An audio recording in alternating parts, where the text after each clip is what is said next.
great to have Montana Superintendent of Public Instruction Elsie Arntzen back in the house with us. Just popped into our studios. Elsie, great to see you. Good morning. And it's a snowy Friday here in Yellowstone County, but I drove in from Helena yesterday and it was snowing as well. So what day of May is it? Yeah, and we'll get snow in June again. And I know.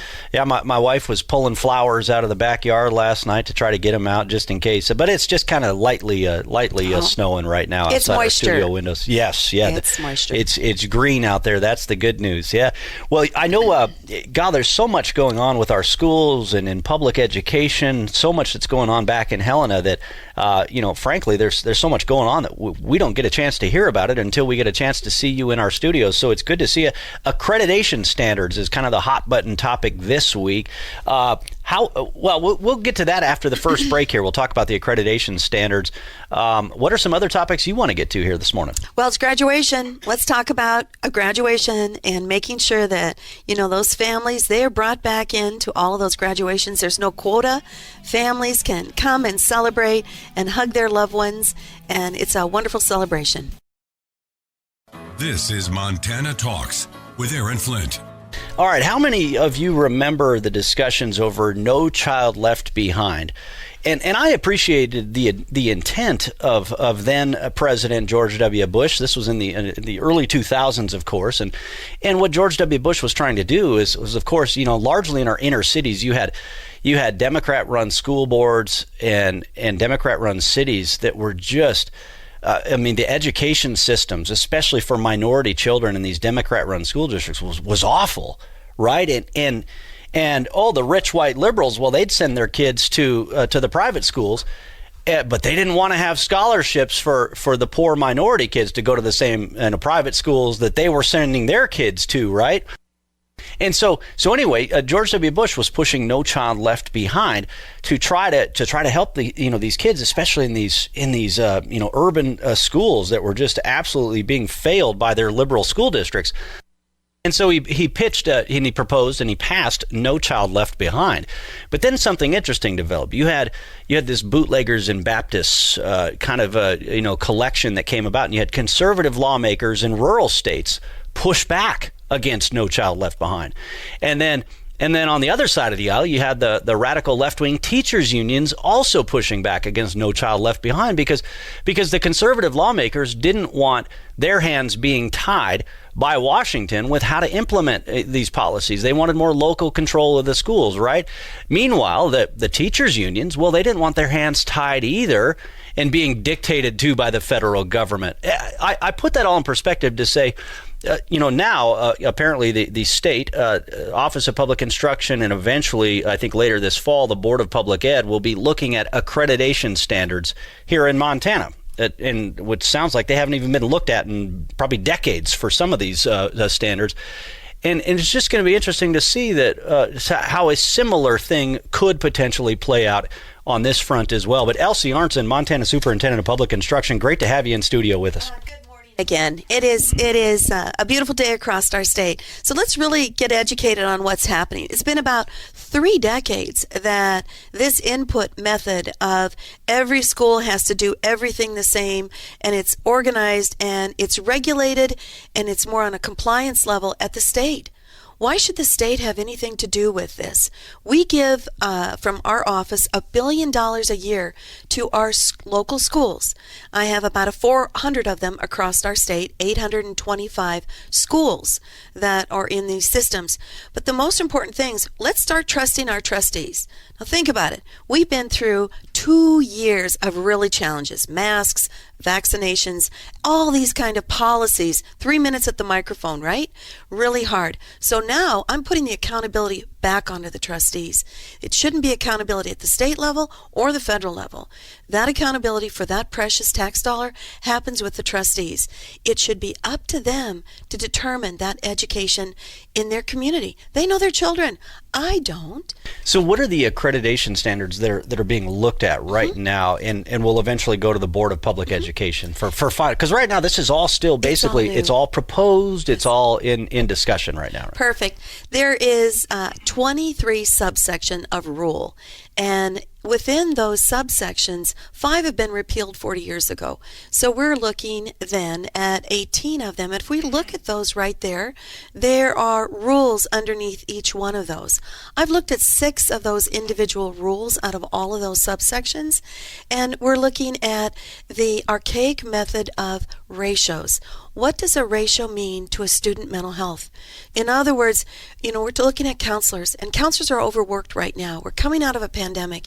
They're also being pushed for career, and we need to make sure that they're balanced because so many things are being pushed upon a school counselor. So should there be a ratio of 1 counselor to 300 or 1 counselor to 400? It shouldn't be the state requirement. It should be the local control. If we have suicide ideation, and we know that 41% of our students, because we took a survey last spring, every odd year we do this. So last spring we took this survey, 41% of our middle school and high school, and every high school took this test or took this survey, 41% are leaning toward clinical depression, then isn't it up to our communities to make sure that they have the support and family support? Let's not just put school counselors in our building. Let's put psychologists. Let's put family counselors in. Let's make sure that that student and family is embraced, because it is about the health and wellness. After coming out of a pandemic, local control is the heart of what we are proposing with accreditation. So if I'm hearing you right, what's been happening for the last 3 decades, it's very clear that whatever the standard operating procedure has been dictated from Helena for the past 30 years. You were the first Republican to get elected to this office in about 30 years. And so you're kind of finding a lot of cobwebs that have just been sitting around in state government. And so if I'm hearing, but the point being is that when it comes to mental health for our kids, whatever has been the standard operating procedure is not working. It's not working. It's failing our kids. We are one of the lowest. Something's got to change. Yes. And so it's, from what I'm hearing from you, you're trying to increase the flexibility. Instead of Helena dictating to all these schools, this is what you have to hire, this is how you have to hire these people, you're going to give them more flexibility so that they can tailor to the needs of the students. Exactly. And not only that, bring the parents and the community into what their school looks like. That's what accreditation is. It's not so much about the input, it's what are our students learning? What books are they reading? What math lessons are being taught? And then making sure that that parent is at the table with that locally elected trustee. That's what public education in Montana should be. I just want to say this again about the Capitol Press Corps and the liberal bias. And they will rush to judgment. They will rush to a news story about Republicans to bash Republicans. But then they'll totally miss. Anyway, in the case in point is that they didn't even know that former Vice President Mike Pence was in the Montana Capitol last Friday. They were complaining about it on Twitter after the fact. He was here and we didn't know. Yeah, well, maybe if you did your jobs and had actual relationships with Republican staffers and politicians instead of stabbing them in the backs all the time, well, maybe they'd give you more of a heads up. But 2, why aren't you roaming the halls of the Capitol and finding this information out on your own? Oh, you need a press release, I guess. You need a tweet ahead of time. And I say that to also make the point that the boy, though, if their liberal buddies at the radical left wing Montana Federation of Public Employees hands them a press release, they will run with it before they do their research, and they will run a one-sided news story without getting all the facts. And so I say that because there was a piece by the Lee newspapers here.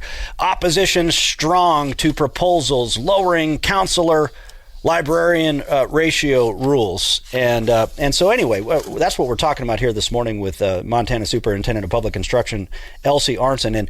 And I do want to add, just for full disclosure, you, our listeners, already know this, but my wife, Jessica, works part-time for the Office of Public Instruction. So just for full disclosure, I'll say that once again. But I'll tell you what, I've just been such a big fan of the work that Elsie does here. She stood up to these mask mandates. She stood up for parents. Elsie, what's the story here? Because when you read these reports from the liberal media, and if you just see the press release coming from the radical left-wing teachers union, that that always wants to jump the gun to attack you. If you read what they're saying Elsie Arntzen wants to remove librarians. Elsie Arntzen doesn't want any school counselors in the schools, and so she's doing away with these quotas that require counselors in the schools. Well, first off, even if that were the story, are you telling me that you don't trust your local school district to have counselors or librarians in the schools? That if Helena all of a sudden stopped regulating your school, that your school wouldn't choose to have? You got bigger problems in your local school district if you're fearing that. I mean, that's one reaction here. Anyway, your thoughts? That's exactly right. So I've talked to a lot of counselors, a lot of librarians. We've done a lot of research. We started this process 18 months ago, and it's coming to fruition. It'll go to the Board of Public Ed early this fall. But in talking to them, it is about a trust issue. Think about what happened, in those school boardrooms. When they were silenced, they were only given 3 minutes. These parents were. That's what's happening.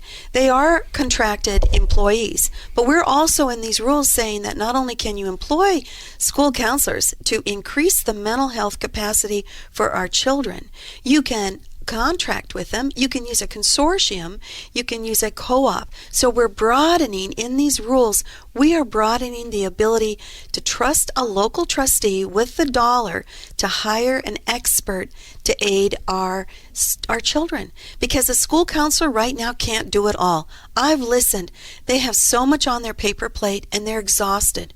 The pandemic was huge for them, and they believe so much in children, and they are their number one advocate. So let's support our school counselors with the flexibility. Let's begin opening the door of our schools and trusting our trustees.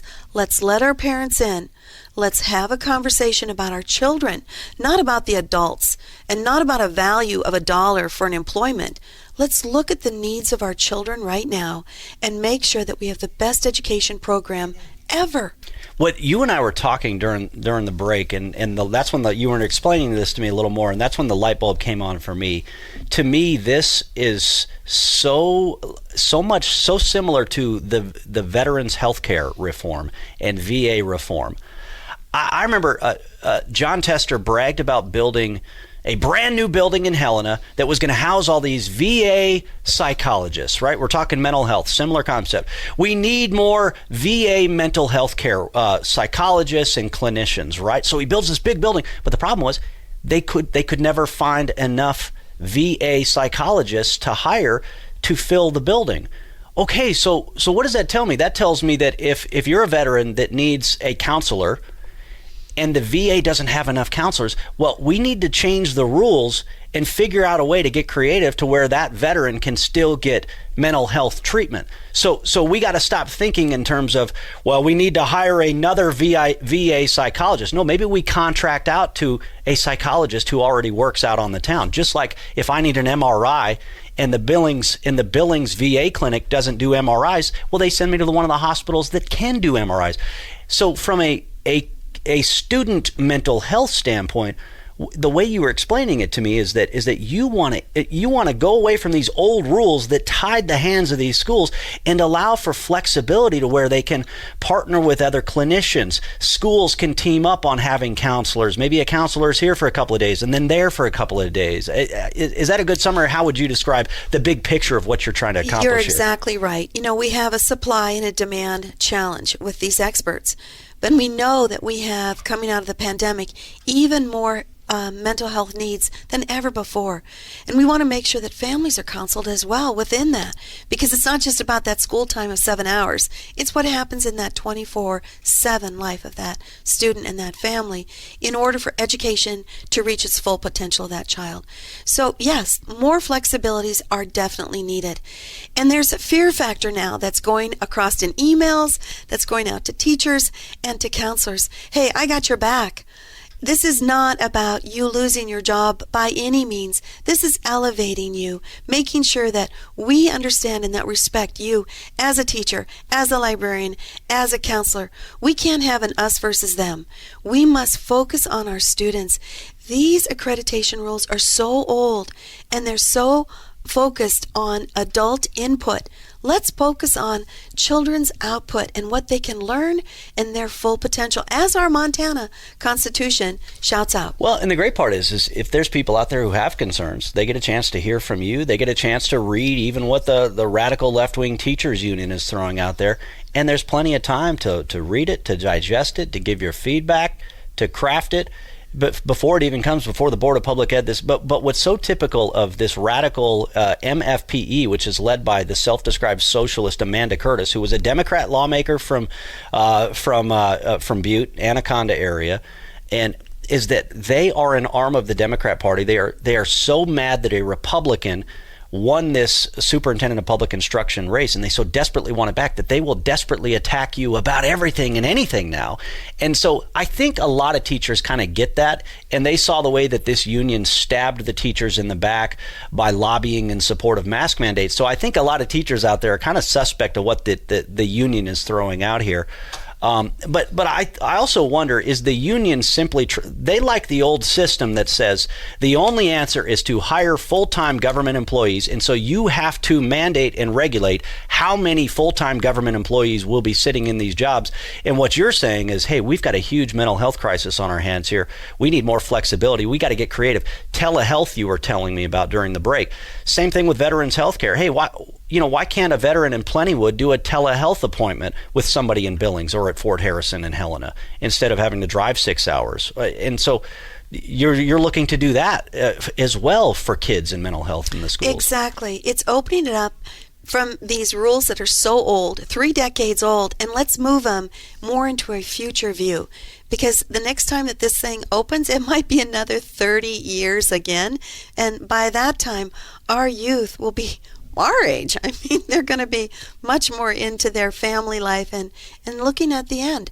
We need to look at it now. We've got to have an education system that focuses on our children, putting our Montana students first, and making sure that those teachers understand that we're here for them because they're the ones that are closest to that education and that value to that student. Yeah, I've got a caller on the phone lines here I want to get to as well. If you got a quick question or comment for Superintendent of Public Instruction Elsie Arntzen, give us a call, 294-0970. Suzanne in Belgrade, are you there? And did you have a quick question or comment? I am, yes. Thank you for taking my call. And hi, Elsie. It's been a while since I've seen you. Good morning. Good morning. I'm an active Republican. I am the parent of a high school student in Belgrade School District. And I am also the president of our Music Boosters for all of Belgrade. So I'm really happy to talk to you about this. Given my leaning politically and conservatively, it surprised me to read all of the changes that have been proposed to Chapter 25. I'm not an educator, but I'm a longtime parent who's dealt with school districts, not in Montana, but elsewhere before, and I've seen this go the wrong direction. And there are so many things to unpack here. I just wanted to address 2 today with you. First, which is the one that obviously many people are up in arms about, which is this removal of the ratio on counselors. We have 4 counselors in our school, in our high school right now, and I can tell you they are slammed and they're overwhelmed. And what I see, and we could use more, obviously, what I see in these changes and these proposed revisions of yours is that you completely remove the ratio, and literally in this language, there is a singular counselor allowed for any school district of any size. And given that, and knowing that not all school districts are as fantastic as ours, and we have an amazing superintendent, that this really opens the door for school districts to reduce the number of counselors or counseling or psychological services that are absolutely needed in this current state we're in. One reason I want to ask this question is because there's no language that I've seen anywhere addressing funding. And what this might imply is that while the current ratio supports state-level funding at 4 for our high school, for example, that the funding may be withdrawn from the state to support the level of programs needed in our schools. All right, I want to go right back to Superintendent of Public Instruction Elsie Arntzen. Yeah, great phone call there from Holly in Belgrade. Basically kind of raising some good questions about these accreditation standards and some of the changes that are being proposed here. First, Elsie, any thoughts that you had off of Holly's call? Oh, for sure. Holly, thank you. And, being especially in the music booster, I understand. You've got you're stretched thin, but you're all in on your kids, and you're all in on your school. And thank you for the great shout out for Godfrey. He's a great superintendent. Just want to share that this is about trusting those trustees. There is no money that would ever be removed from a school because of accreditation. None. In other words, we don't fund counselors. We don't fund anything. We don't fund those books in the library. We fund by a student allotment at the state level. The legislature puts that formula into play, and we make sure that those special needs students of all abilities have that through that funding formula. It then is given to the school districts in payments. Those school districts then have local authority to determine how they're going to pay. They contract with their employees. There's a bargaining unit. They do all of those things. They are the ones that determine.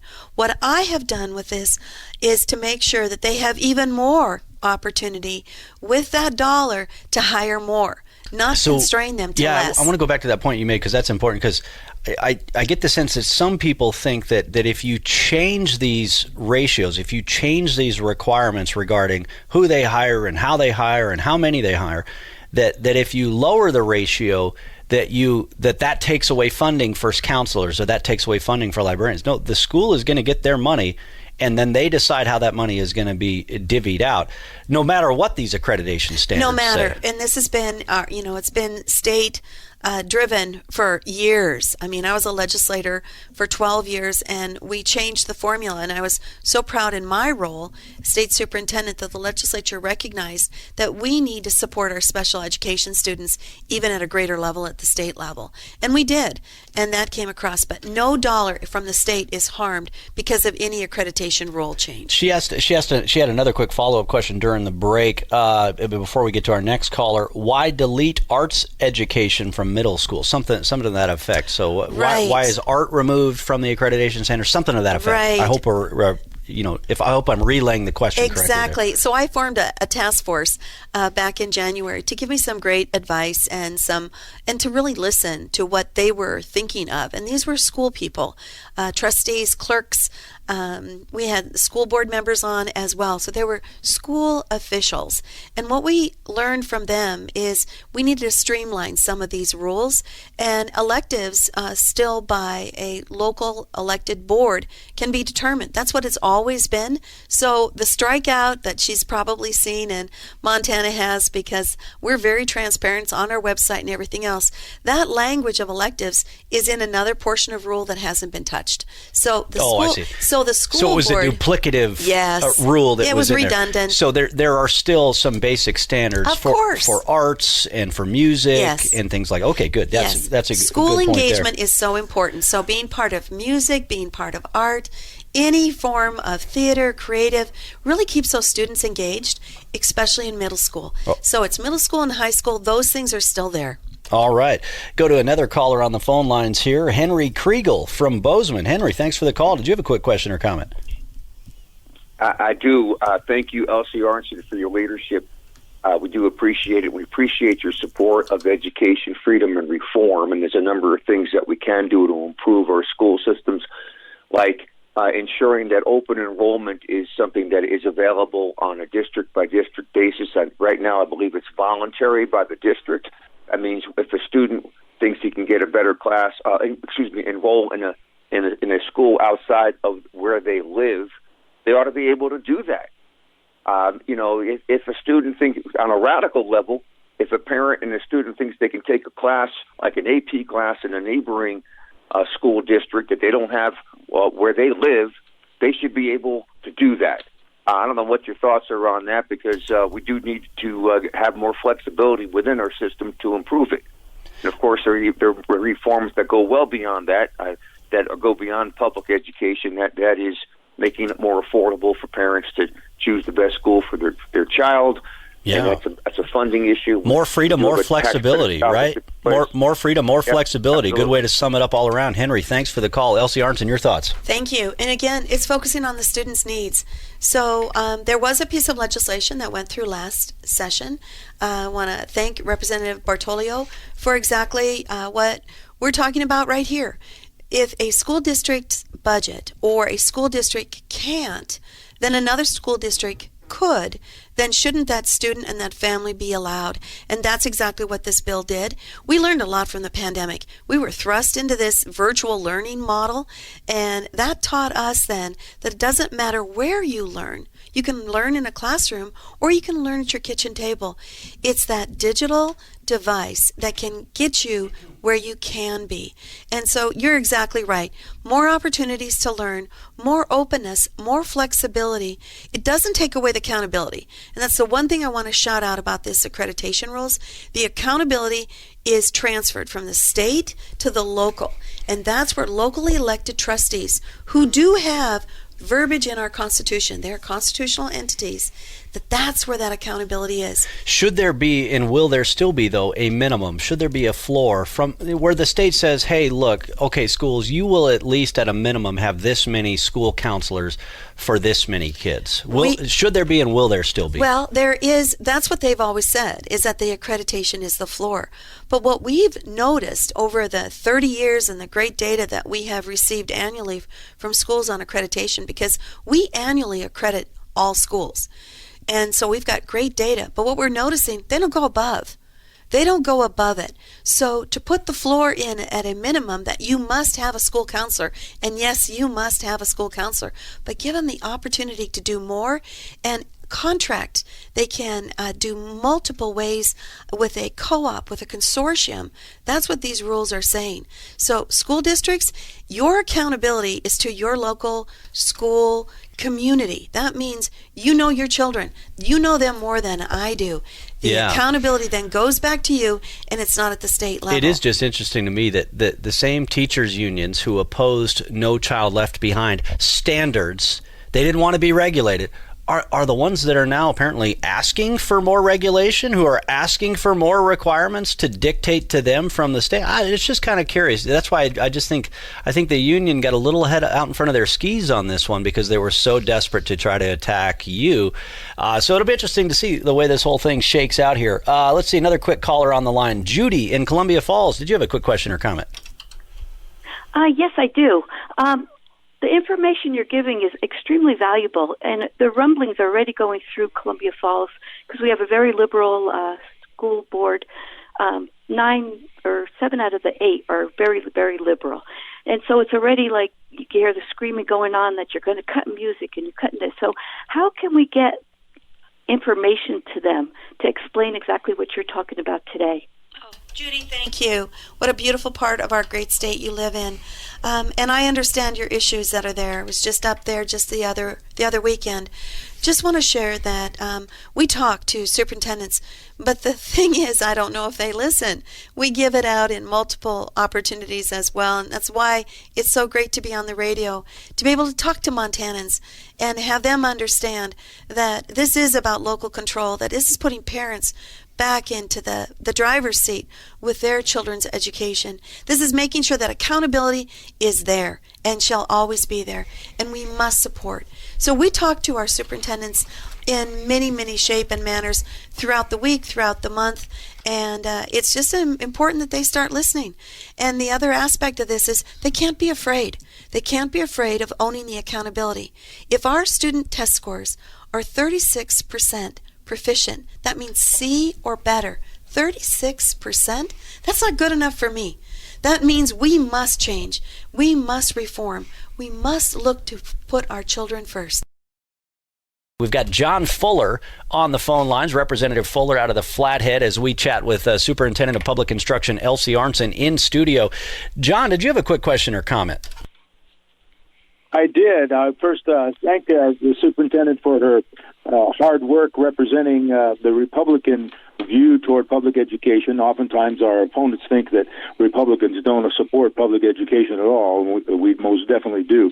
But in the recent school board elections, there was, here in the Flathead at least anyway, a lot of school districts, the clerks are just about fed up with conducting their own elections. And I would be interested in the superintendent's view if legislation was made to move school board elections to the counties and conduct them at the same time as the general primary elections.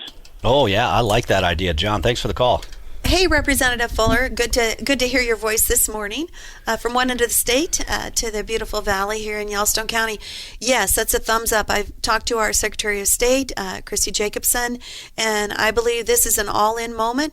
And the most important part about this move is to have more engagement in public education, more dialogue, and let's make sure that that vote at the ballot is bona fide, and we want to make sure that we take it out of our school clerks' hands because they got a lot of work to do, and let's put it where it belongs with our election officials at our county. Yeah, no, I like that idea too of having these simultaneous with the other elections. I think it would encourage more participation. A lot of people, it confuses them that the elections are set at a different time than others. Okay, we've got another John on the phone lines from Butte. John, thanks for your call. Did you have a quick question or comment?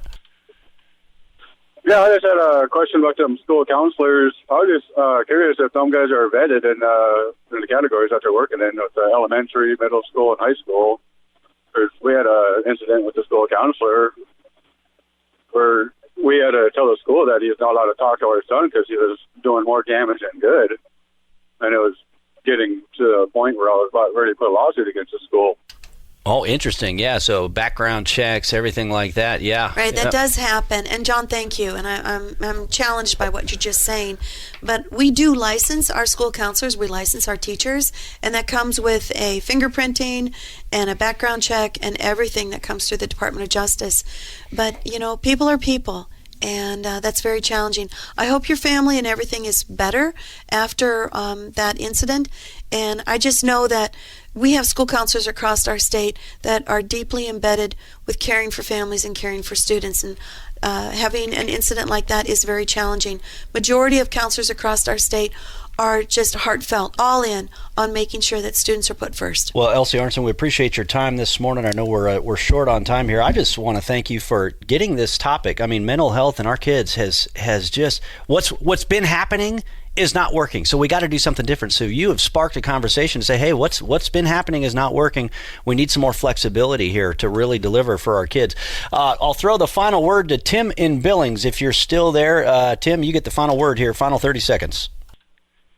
Morning. I just want to congratulate Ms. Arntzen on garnering more than 60,000 votes in excess of what Steve Bullock garnered in his senatorial race, because I think that's fantastic. It just shows how much Montana does not approve of him and does approve of Ms. Arntzen.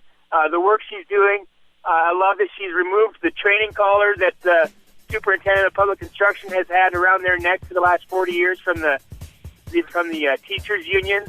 And I also was wondering, maybe this is some food for thought for next time.